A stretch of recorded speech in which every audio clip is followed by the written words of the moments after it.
Hola a todos mis hermanos, que el Señor les bendiga. Estoy enviándole un video más acerca del análisis de discurso y en este momento vamos a estar analizando Santiago capítulo 1, versículos 5 al 8. Algunos de ustedes que están siguiendo el curso de exégesis tenían que hacer este deber y vamos a responder entonces a este texto.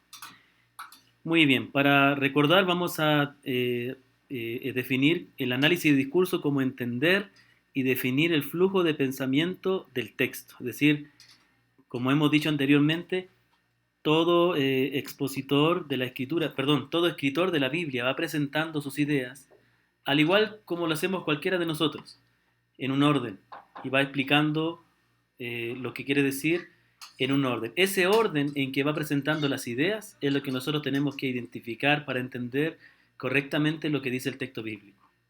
Las partes de este análisis son, en primer lugar, identificar los diferentes proposiciones. Lo que vamos a buscar aquí, las diferentes proposiciones o las diferentes frases. Las proposiciones son las unidades de pensamiento.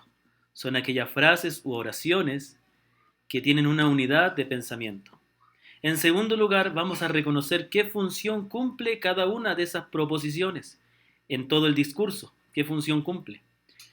Y en tercer lugar, una vez identificadas las proposiciones y definidas la función que cumple cada una, vamos a determinar la estructura del texto que finalmente nos va a dar como resultado un bosquejo del texto bíblico.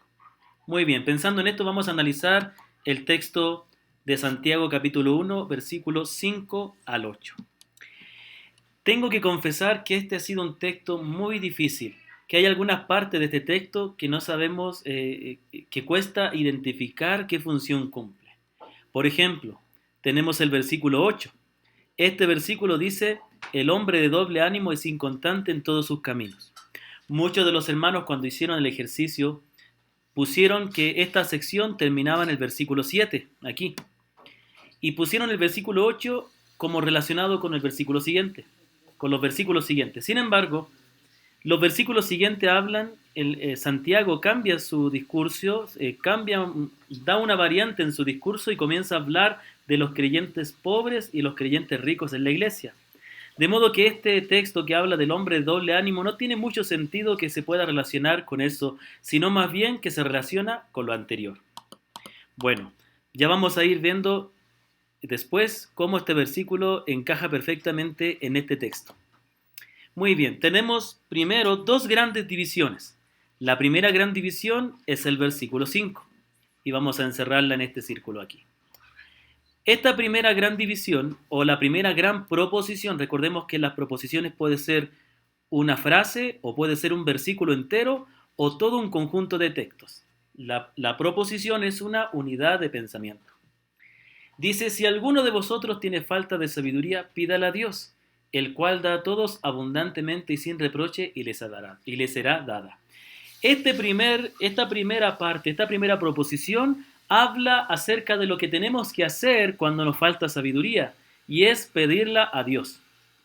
Y la segunda gran proposición es todo lo que va desde el versículo 6 al versículo 8, y habla acerca de cómo no debemos pedir o cómo debemos pedir esta sabiduría. Habla de que debemos pedir con fe, no dudando nada, y después explica que el que duda es semejante a la ola del mar, etc. Entonces, tenemos aquí la segunda proposición. Vamos a ver qué función cumple cada una. La primera proposición es una idea. Nos dice lo que debemos hacer cuando nos falta sabiduría y es pedirla.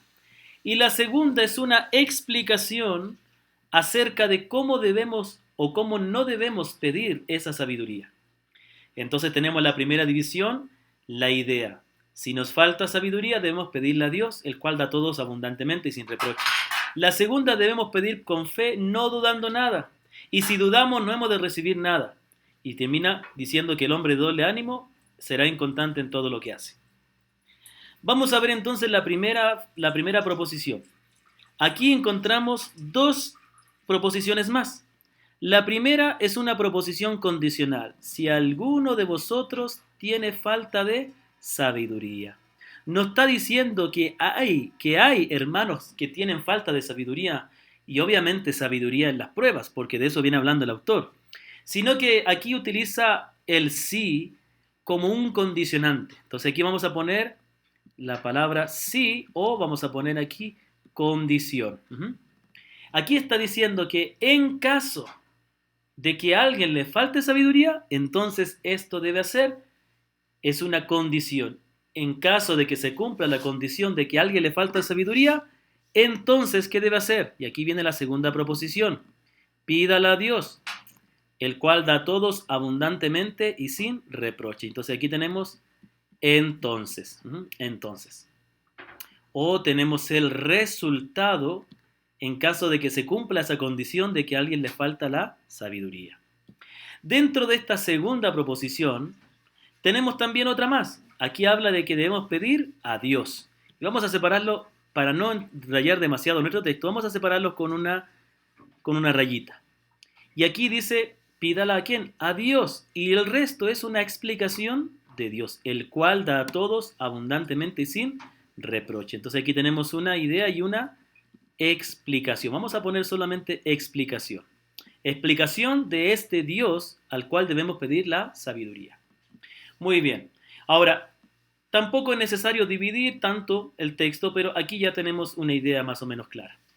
En el bosquejo que voy a presentar al final no está considerado esta última división porque consideramos que aunque son dos proposiciones, está muy claro reflejada en una sola. Muy bien.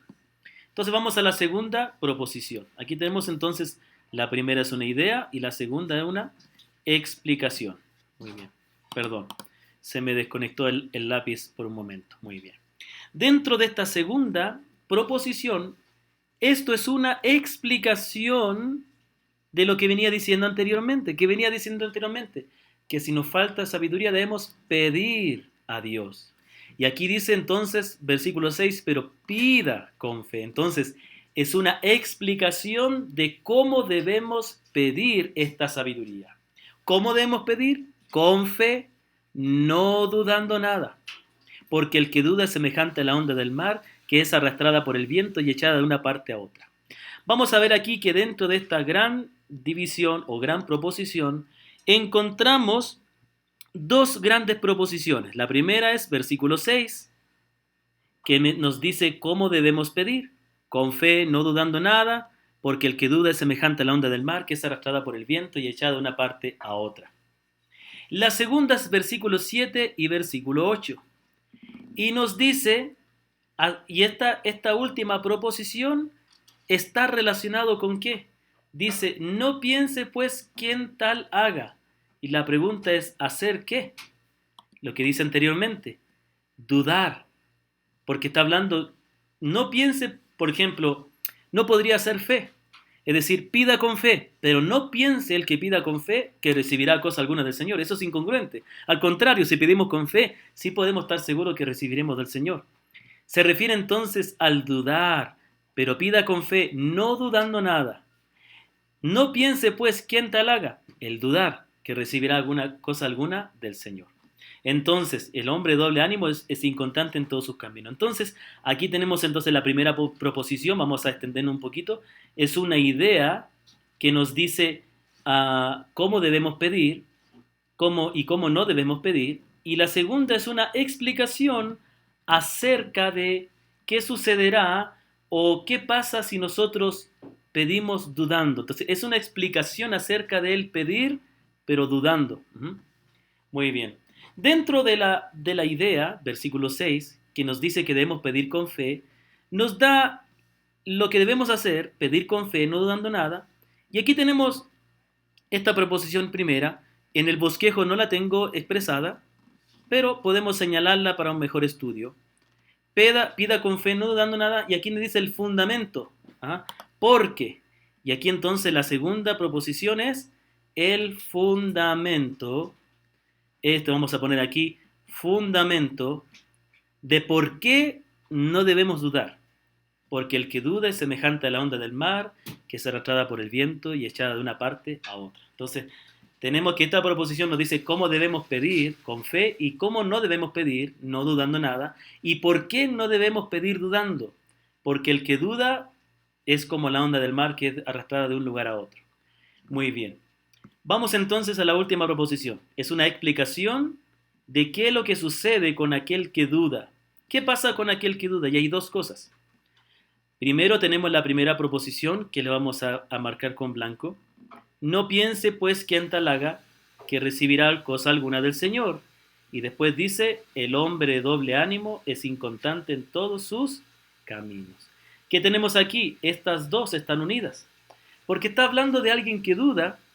¿Qué dice? Nos dice primeramente que el que pide dudando, que no cree que realmente Dios sea capaz de responderle, no recibirá nada del Señor. Y ahí encontramos entonces el versículo 8. El hombre de doble ánimo es inconstante en todos sus caminos. Y esto está relacionado con lo que venía hablando anteriormente. Acuérdense lo que dice el versículo 6. Porque el que duda es semejante a la onda del mar, arrastrada por el viento y echada de una parte a otra. De una parte a otra. Y eso habla de dudar, habla de doble ánimo. Entonces podríamos decir que esta última proposición es una explicación acerca del que duda. Primeramente, no recibirá cosa alguna del Señor. Y segundo, es de doble ánimo, es inconstante en todos sus caminos. Aquí podríamos ver una serie en esta explicación. Nos explica dos cosas, que no recibirá cosa alguna del Señor y que es un hombre de doble ánimo y que será inconstante en todos sus caminos. Como ven, ya hemos analizado el texto y no ha sido fácil porque el texto no es fácil como está redactado. Sin embargo, podemos ver un bosquejo muy sencillo que lo tengo expresado a continuación. Santiago capítulo 1 versículo 5-8. Entonces tenemos primero una idea. ¿Qué hacer cuando falta sabiduría? Pedir. Versículo 5. Es lo que nosotros tenemos acá, en esta parte de aquí. Este es el versículo 5. La segunda es, toda la segunda es los versículos que siguen, es una explicación. Versículos 6-8. Es todo lo que nosotros tenemos aquí. Todo lo que tenemos aquí. Muy bien. En la segunda, entonces, tenemos una idea. Vamos a marcarla aquí. Tenemos una idea. Debemos pedir con fe, sin dudar. Y después tenemos una explicación. El que duda no recibirá nada. Y el que duda es un hombre de doble ánimo y el cual es inconstante. Hemos hecho entonces el análisis de Santiago 1, versículos 5-8, y ya tenemos un bosquejo para profundizar en nuestro estudio y el cual nos puede servir para predicarlo también. Que la gracia del Señor les acompañe y que podamos empaparnos de toda la palabra de Dios. Si tiene alguna pregunta, estaré muy alegre de responderles. Que la gracia del Señor les acompañe.